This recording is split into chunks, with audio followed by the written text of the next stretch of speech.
What up, YouTube? Am I recording? All right, I think I'm recording. All right, so I'm trying my camera part of my phone. I should be on here. So what's up, YouTube? It's your boy Damien, aka Whoop. I'm just here to talk at a weird hour. By the way, it's like almost 4 a.m. in Philadelphia. It's about 10 degrees outside, freezing. I just got done working DJing tonight, and I'm just here to talk about how YouTube is actually on easy mode. So, all the research I'm doing, especially in 2025, YouTube is on easy mode and is rewarding all types of creators, especially small creators, uh, to make it big in 2025. So, we can make it happen, especially all the small channels that they come together. And I know you're probably like, you're probably, I know I do this every chance I get. I just like look on my YouTube studio to see how many subscribers I have or how many hours my public hour watching is. So it's so easy to upload. Like the only thing you have to do is just like how I'm doing now, is just get on your phone. My phone's a crappy Android. It's a couple years old. I don't even know how good a quality is. I think the camera. I mean, I'm using the camera from the opposite side right now, so I'll see how this looks when I'm done this video. But when I did the other side, it always looks like a flip phone. Like it looks terrible.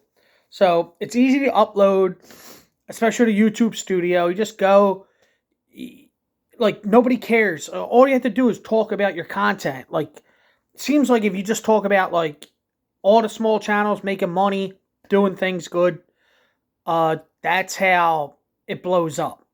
So there's all these small. My nose is leaking. It's so cold out. I'm wearing shorts and a t-shirt. And I was outside, so I'm stupid. But it's so easy.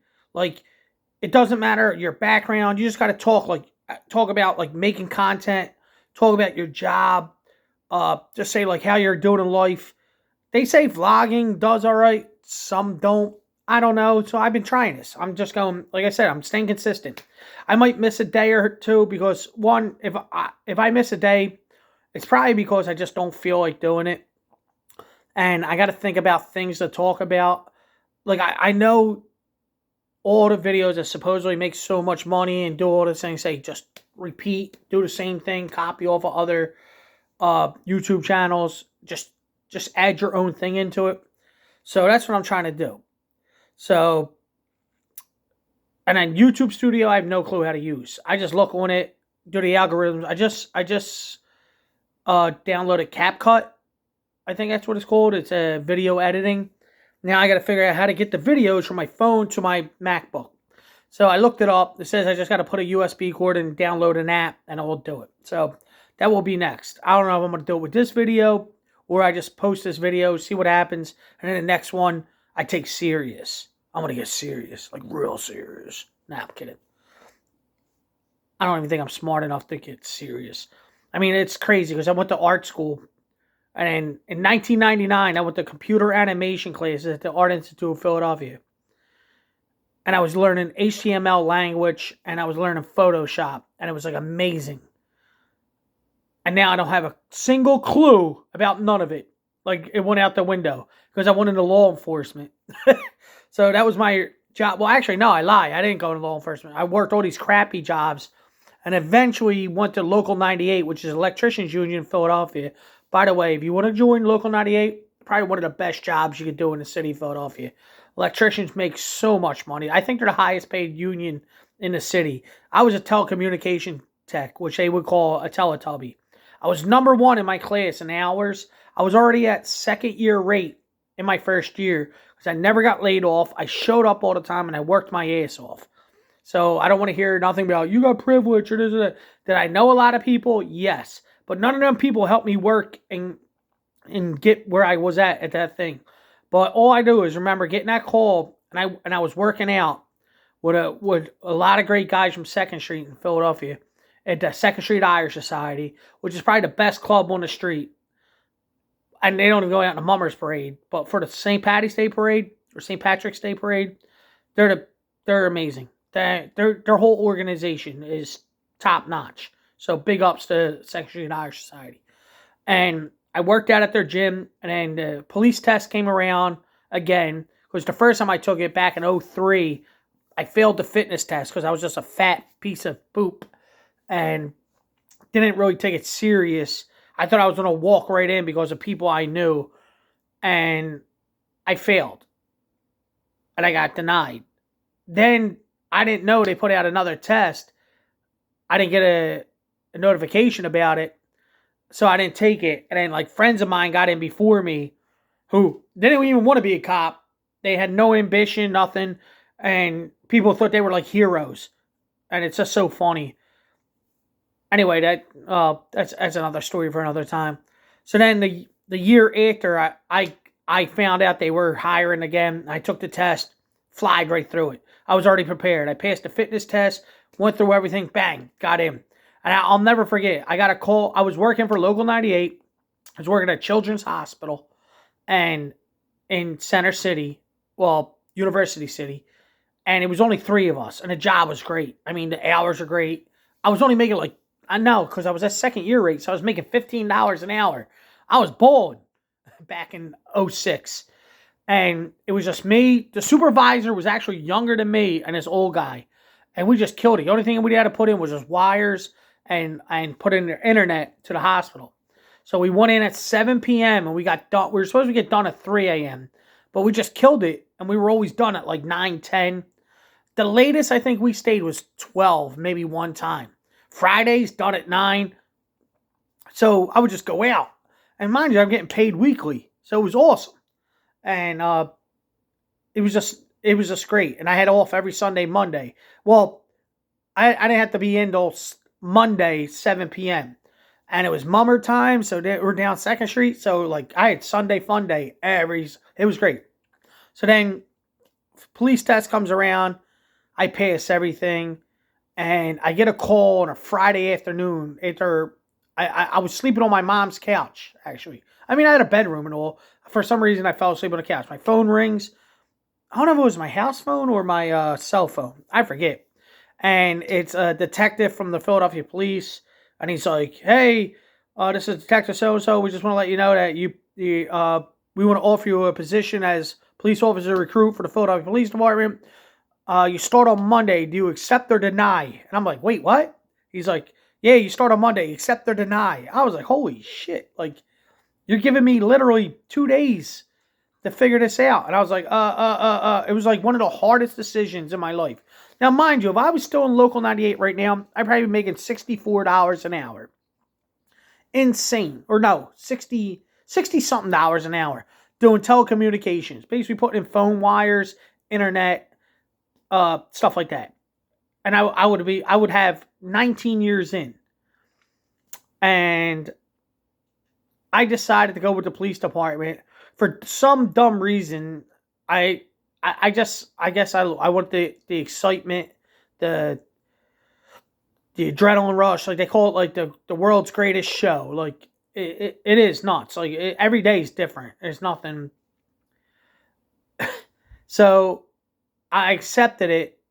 I did not have the money to get all my equipment. My mom had to lend me the money. And I went that Friday to the uniform place, got measured, got my uniform, got all my equipment, and made it to the academy that Monday. That Monday was February 12th, 2007. My birthday is February 13th. And went into the academy, and I was like, it was just like a whole new world. It was insane. And it was awesome. It was such a good time. Like, our squad or our class was such an awesome class to an extent. We were the only class that was pure Philadelphia police. So we had 4 squads. So we were 349. That was our class number. So at the time, we were the biggest class that came in the academy in like 10 years. So I think there was like 210 of us, something like that. But by the time we got done, we were probably down to like 200 and something, maybe a little less. There's so many people fail out or they get kicked out for stupid stuff or being wanted. Like, it's nuts. Like, so many people lie. One dude, like, threw his... I think he had like we get our bulletproof vest, and he threw it on the side of the highway, and it was like coming to class with his own.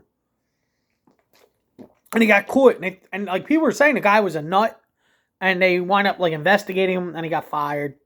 Like that's how weird like people were. But my class was 349D, D Dan. So it was like, phonetic alphabet, all that stuff. And we were awesome. Like every guy on our squad, there was 40 people in each squad. 40 to 43, something like that. So the other squads like A, B, and C were like had like SEPTA police, Temple police, maybe University of Penn, not sure, I forget. But I know they had Temple and I know they had SEPTA. And my squad, my class was 349D, and we were just all Philly cops. And we graduated. But we all had each other's back. Even though we would battle, it was nuts. Like, the shit you would go on. But everyone had, like, each other's back. We all helped each other work out. We all helped each other. If you didn't do too good with a test, like, people would come up and, like, help you study. And it was just great. Like, the camaraderie is second to none. And then we all got put in our districts when we graduated. And most of us went to my district, which was the 22nd. I think 23 of us or 25 of us went to the 22nd district. It was the most in the whole class. And the 22nd district, if you don't know Philadelphia, is probably the worst district in Philadelphia, besides the 12th. The 12th is Southwest Philly. 22nd district's North Philly. It's right behind Temple. So when I got there, it was called the Kill Box. That's what I was told it was called, because it was the most murder rate and the most crime in the smallest area. And if you looked on the map, or the way they like mapped it out as the 22nd was, it was a box. It was a perfect square, or a rectangle, I guess you could say. And then eventually we were connected to the 23rd district. 23rd shut down, and they combined 22nd, 23rd just to make it the 22nd. So then Ramsey came, that scumbag. He was our commissioner, and he tried to make it like how he did it in Washington, D.C. or wherever he came from. And it was terrible. Like, he did PSAs, like, and he had like PSA 1, PSA 2, PSA 3, PSA 4. And he wanted us to like keep our lights on, like the siren lights always on, just not the sirens, or the lights on, no siren. And like drive around the neighborhood. So like if you're robbing something, you see the lights coming down, obviously cops are coming. So he was like, I don't know. I think he was terrible. I liked our commissioner before him, so, which I thought was way better, but he retired. Like, he was done, which was Commissioner Johnson. And he retired, and Ramsey took over. And then we had Lynn Abraham was our DA, she was incredible. She was one of the best DAs we probably ever had. And then she left, and then it just went downhill from there. Then we got Seth Williams, who was absolutely horrendous and corrupt. And that's when and we had, I think our mayor at the time was Nutter. And he wasn't that great. And then it just, like, after that, the whole city just went corrupt. Like, all the courts were corrupt, all the judges, it was just a shithole. Cops were getting arrested for doing shit they didn't even do. They were just coming at us because they hated cops.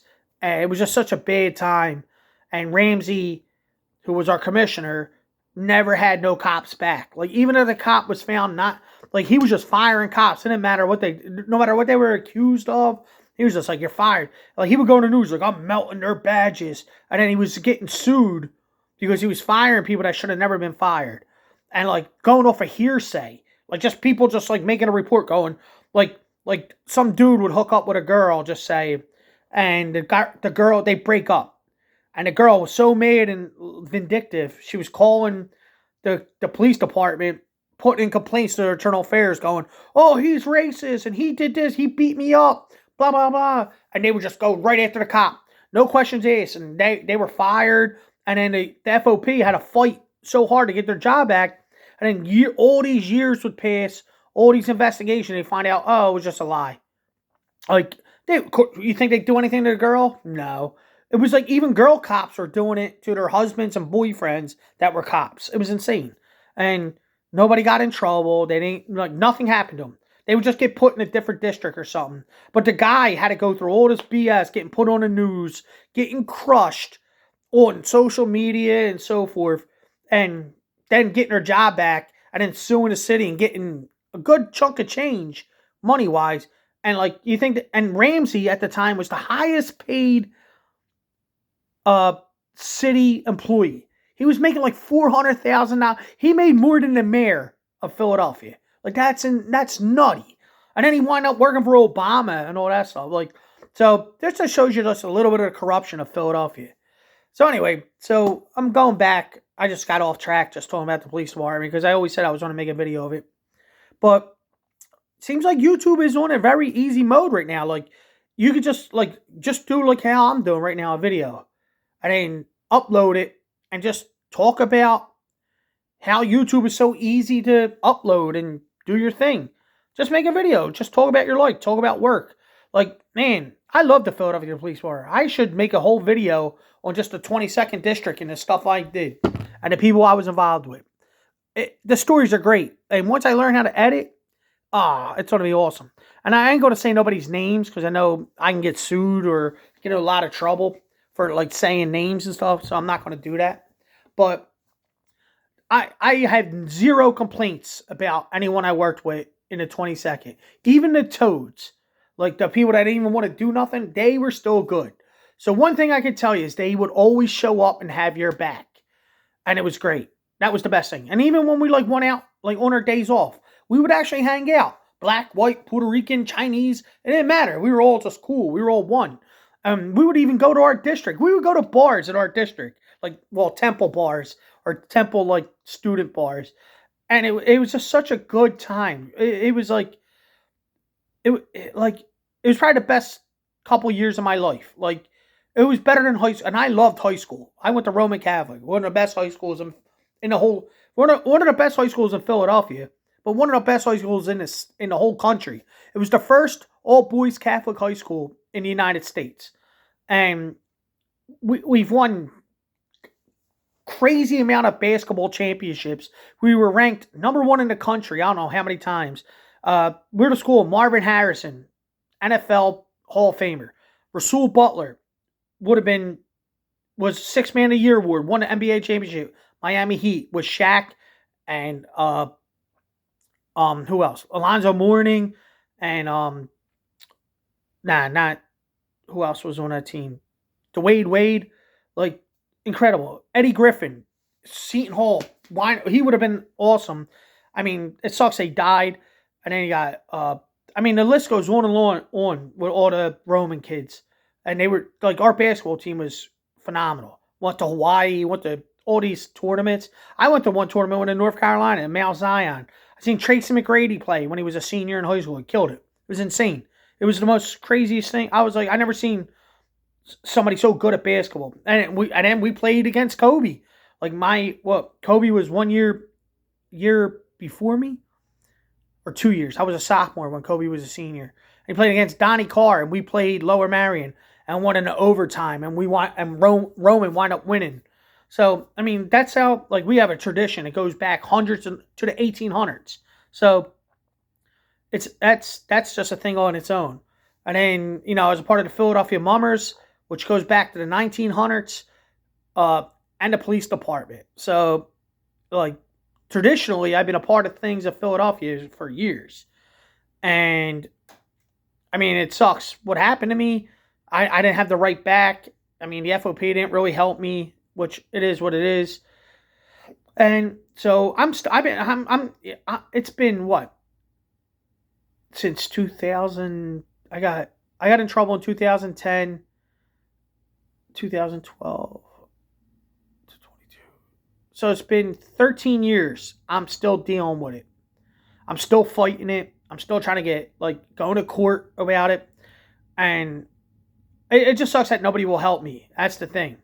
When I could have got helped when it happened, but it's like being a cop is like high school. Like, it's a popularity contest. Depends on who you hang out with, who you're boys with, all that. Even though I was in the pipes and drums, I was on a police ice hockey team.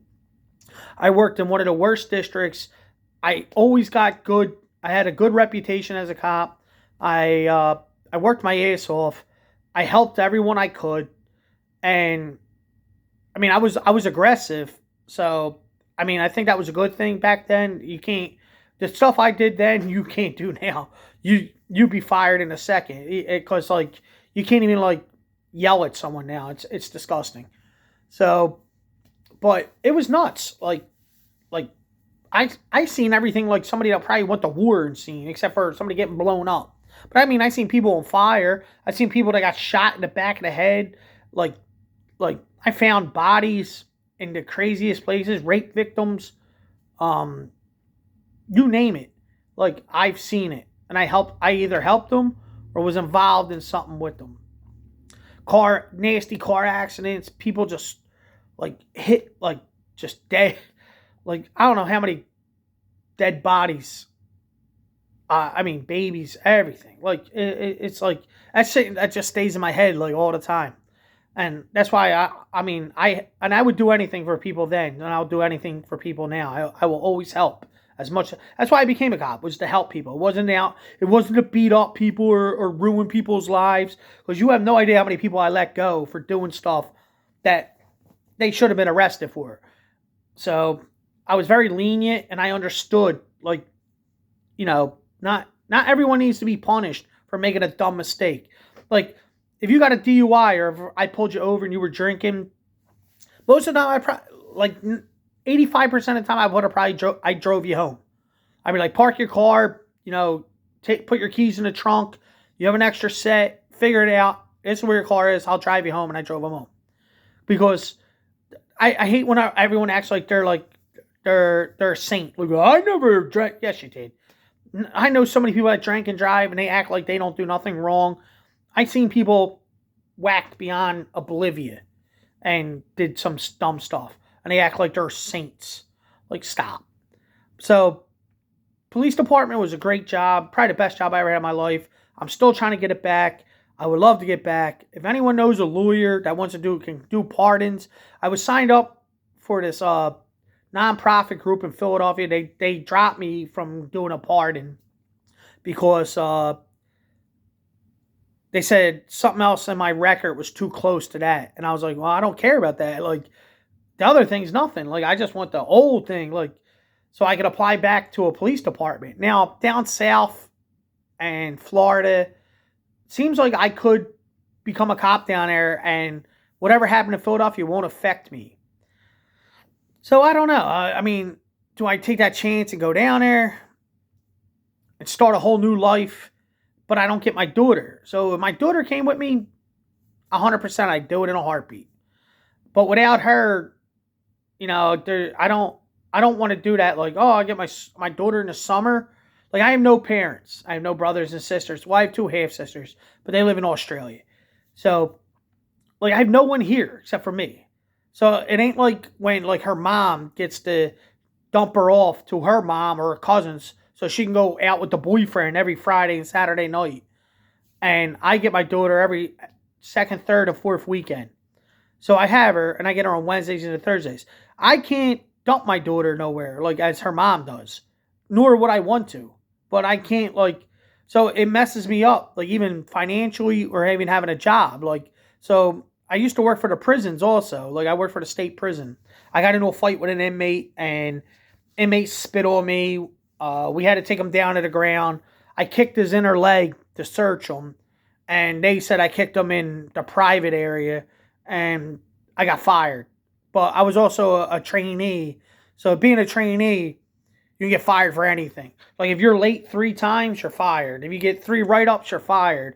If they just don't like you, you're fired. And the prison system sucks, by the way.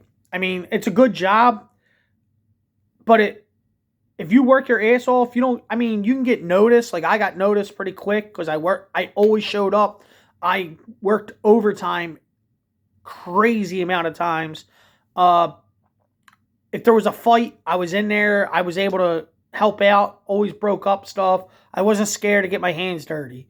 So I got a pretty good rep, that to the point, like, people that got hired after me thought I was a sergeant because I was so good at it. And I understood everything. I understood the directives and all that. And then this dumb thing happens with the restricted housing unit. because some inmate who's only 26 years old in prison for 40 plus years for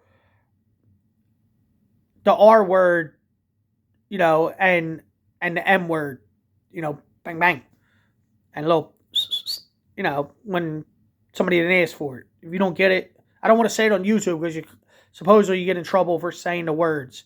So, dude's no one in society. He'll never be nothing. He's already got 40 plus years and he's 26 years old. So he decides to spit on me because I woke him up to ask him if he wanted a shower or go out in the yard. And he faked having heart problems. We did everything wrong. It was only a sergeant came.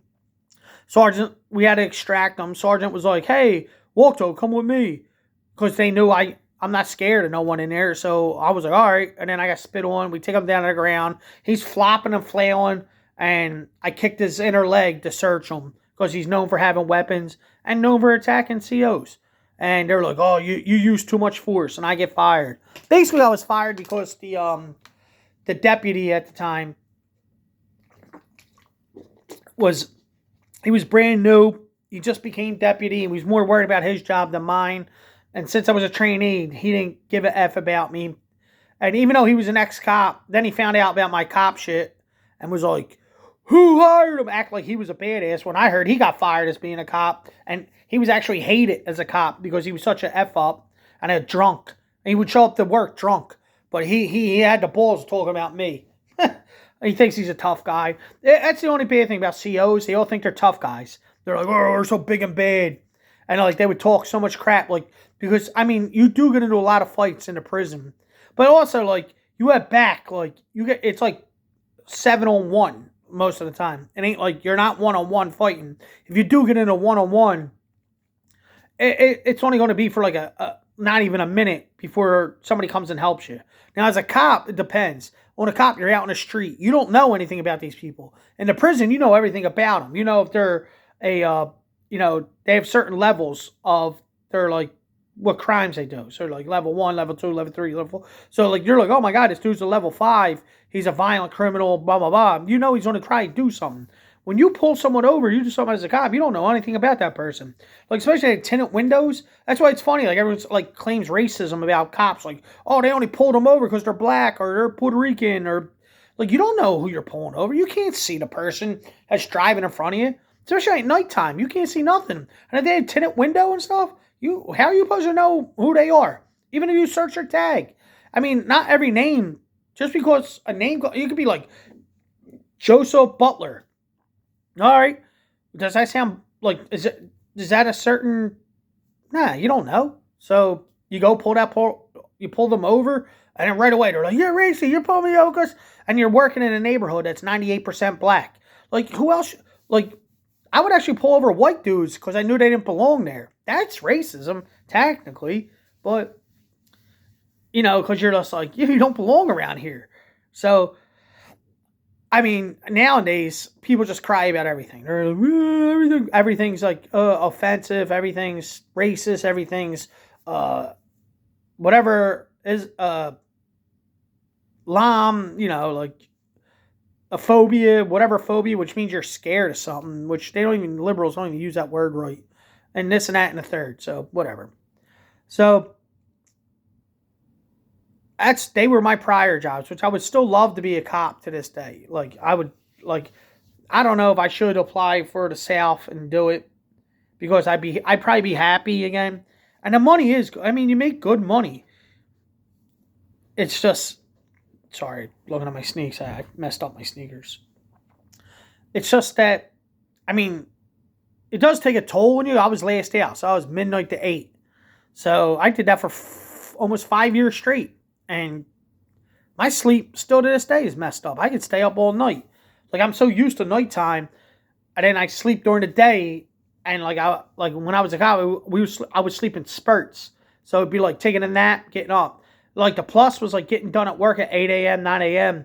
And then like especially Christmas time, I can go shopping. I can do Christmas shopping. I'd be done. Bang. I get done in like an hour, 2 hours. No lines, nothing. I get everything I wanted. So that was the plus. But the only bad thing is, like, I called out a lot or I didn't call out a lot. I had to use a lot of vacation time if I wanted to do certain things. So like in Philly police, there's all these different shifts. Certain shifts you can get you'll get vacation time put on your time and overtime. Other times you don't get nothing, and then your last out. If you go to court and stuff, it's just automatic. Well, if you're there so long, it's automatic 4 hours overtime or 8 hours overtime. So I mean, depending on like your arrest or what you're dealing with, you can make good money. What in the year I lost my job as a cop, I was on the verge of making 85,000, and that was 2010. So in 2010, I almost made $85,000. The year prior, I made 73,000. So I think in 2009, making $73,000 is crazy. Now they're starting off at 64,000 as a rookie, like as you're in the academy. So you're going to the academy making 65,000 with a sign-on bonus, coming out, then getting a $3,000 raise. So by the time your second year, you're already at your base is already almost 80,000. That's, dude. And people go, I would never want to be a cop. You have to have the mentality to do it. That's the one thing. Like, you do deal with a lot of stuff. It's like there's a YouTube channel, or not a channel, a video, or it used to be, I think it was a radio show, and it's like, what is an officer? And it tells you everything what a police officer does. And it is true. It's like you're the teacher, you're the therapist, you're the one who breaks up fights, you're the one who has to figure out people's problems, and they call you for everything. Like, there's people calling you for their kids being bad, people calling you when they're finding like somebody drunk outside, people calling you because they want to kill themselves, or unalive themselves. Sorry, I shouldn't say that. People calling you because they're just depressed, people calling you because they think somebody's missing, people calling you because they're like it's just like nonstop, especially depending on the area you work in Philadelphia. It's rough. It is rough. And like you do see some things that are very depressing, I guess you could say. Like, I would never wish it on my worst enemy. Like, telling a parent their child was unalived, or finding like somebody going, this person ain't answering their phone.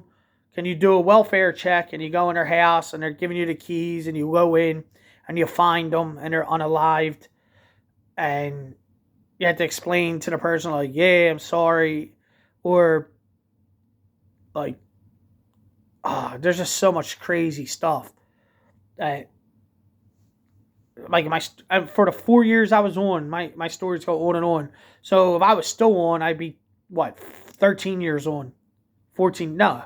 So 2007, right? I started in 7 to 17, be 10, 17, 18, 19, 20, 21, 22, 23, 24, 25. I'd be 18 years.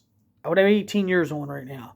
So in my 18 years, the stuff I would have seen and been through would have been, I could have wrote a book. And actually, there is a really good cop. His name is Bill Hunter, legend. North Catholic wrestling coach. I went to North Catholic Junior Wrestling before I went to Roman. He's the man. His brother Joe's an awesome guy. Coach Eddie Alvarez, one of the best wrestlers, Philadelphia, UFC. He's about to fight bare knuckle this Saturday. Check him out. He actually fought Conor McGregor. Insane. He just wrote a book all about him being a cop, and it's called like Surviving the Badlands. It's on Amazon, I think. So if you check that book out, like, I heard everyone. I'm going to buy it, but everyone said it's one of the best books. So I got to get it. I Got Murdered by Mumia by Daniel Faulkner's wife, Maureen. That book is really, really good. Really explains everything she wanted. It's so sad. Like, it just shows you how messed up Philadelphia is, even back in the 80s. So I think I've been talking enough. It's around 4 a.m., I think. My original plan was just to talk about how easy YouTube is and to make your video. And I know these small channels, they got to be just like me. You're addicted to YouTube Studio. You just keep going on, checking to see who subscribed, who watched. Trying to see how many hours you have on your, public hours. But it's just, I mean, it's easy to do if you want to do it. You just can't be scared of camera. Be yourself. Like, I don't care. Like, since I DJ, I'm used to talking in public. When I was in high school, I used to be scared to death. Like, I would never go on a stage. And then we went to this thing called Kairos. And I remember, like, talking about it. It was, like, one of my biggest fears. And they made me go on a stage, and I had to talk to all the parents and the students that went to this thing and explain to them and talk to them about my experience at Kairos. And I talked like normal. It was like, and they were like, dude, you did so good. So I guess public speaking doesn't bother me anymore. Like, as long as I can, like, focus and be all right. So I'm like, you got to, like, kind of think of what you're going to say before you say it. So, like, even, like, I hate talking on a mic when I DJ. I think I sound stupid. And I know so many people that do that DJ voice, like, hey now, like, stuff like that. I guess I kind of changed my voice because my voice sucks. So, but once you get used to talking in front of people all the time, it's like, I just act like I'm talking to my boys. Like, I'm talking like yous are my friends. Like, I'm just telling, listen, I talk to my friends or my family or whoever. So, I mean, I seen, like, some comments, like, I love the way you talk. You have that, like, I always heard, even when I went to Florida, I would go to Florida a lot. They're like, you have such a Philly accent. Oh my God, your accent's like true Philadelphia. Like, first of all, we're the first. You know, we started all. So everyone else has an accent. This is the way we're talk. So, I mean, Philly accents are close to New York. Everyone has that, like, them long vowels. I heard, like, somebody says, I love the way you say daughter. I guess I say, like, daughter. I don't know, like water. Colors. Some people say callers. Bagel. Water. What is it? Eagles. Our mayor represented the Eagles real well the other day. She's like, EGELES or something like that. Like, totally butchered a name. We vote her in. This is why the city's in debt, and our education system's like one of the worst in the whole country. But anyway.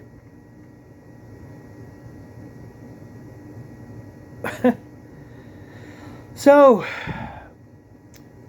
what you do is just get on your phone, switch your camera to about 4K, 24 or 60 or some crap like that. I don't know. I don't even know. I think we'll see how mine is.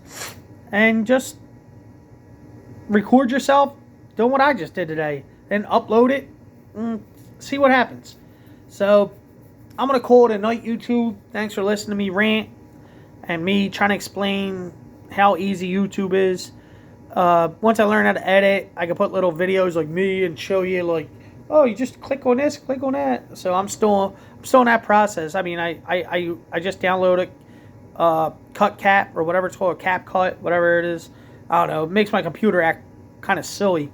So now it's me trying to learn how to upload the video to my computer, to use that program, make thumbnails, do all that good stuff, and then I look like a pro YouTuber.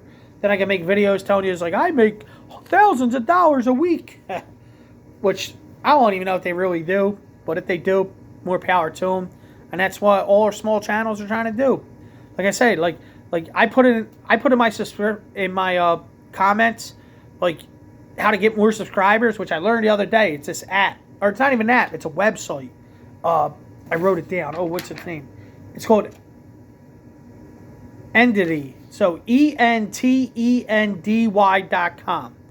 ENTENDY.com. Go on that site and then put in your name on the box, and it will give you a subscription, like, clicky thing. You put it in comments, and when somebody clicks on it, say, like, you want to learn to get more subscribers, click here. And when they click on it, it goes right to your page, and it says subscribe to this page, cancel or subscribe. So they can either cancel it or they subscribe, and like that's how you get subscribed. So you go with, like, people that, even, like, if you're a content creator and you have, like, competition, go on their page and be like, oh, your video's cool, or even talk poop. Like, your video sucks, but if you want to learn to have subscribers, click here, and it goes right to your page, and bang, they got to either click or cancel. Most people just click just to click. So I learned that since I done it, I gained like 7 subscribers already. So I've been putting in all my comments on purpose. So I think it's pretty cool. Entity, Entendi, ENTENDY.com. Do that, put in your thing, and then post it. Copy it, and then just post it everywhere. Post it on comments, put it on your page, whatever, and you'll get subscribers. I mean, it's worked for me. And I should have took the guy's name whose channel I learned it from. I forget. Yeah, I wrote down all types of stuff. It's like, that was number 1. Learn how to get more subscribers on YouTube. Here, and he told me that website. Number 2, only post content that your ideal audience is going to be interested in. I don't know if you're interested in all my BS I've been talking and my vlogging or whatever. If you are, big ups. Thank you. Remember, subscribe. Hit that notification button. Like it. Share it. It helps me out, and I'll subscribe back to you because you're the awesomeness. And then what else? Then there's I forget. Get trends. Nexus clips. I didn't hit number 3. I skipped 3. Use community tabs to increase your subscribers. I don't even know what community tabs are. And number 5 was what? Post a comment on the same page with that link. Oh yeah, post a comment on people that you follow that you know make like they have like 4,000, 7,000, 250,000 followers, and put that link of your little clicky thing, and they'll start clicking you. So that's about it. It's late. I'm going to sleep. I got to get up at very early to get my daughter, and maybe we'll do a video with Selena, the day in life of Selena and Dad, if she wants to. Last time she wasn't feeling it. So tomorrow's a big day. It's Saturday. Eddie Alvarez fights. Check it out. Bare knuckle. There's 3 guys from Philly. Pat Brady, Eddie Alvarez, of course, and Italian guy, Giuliano. Oh my God, why am I butchering his name? Anyway, he had the funniest weigh-in ever. He gave him all cannolis, and then he slapped the cannoli out of the dude's hand, and then he threw it at him, and hit the dude in the side of the head with the cannoli, and Conor McGregor was cracking up. That was actually classic. So, bare knuckles a nasty thing. If you like fighting, you got to give them dudes props, because that's ballsy to go in there, and their face looked like mincemeat by the time they're done. Especially the undercards. Oh, it's disgusting.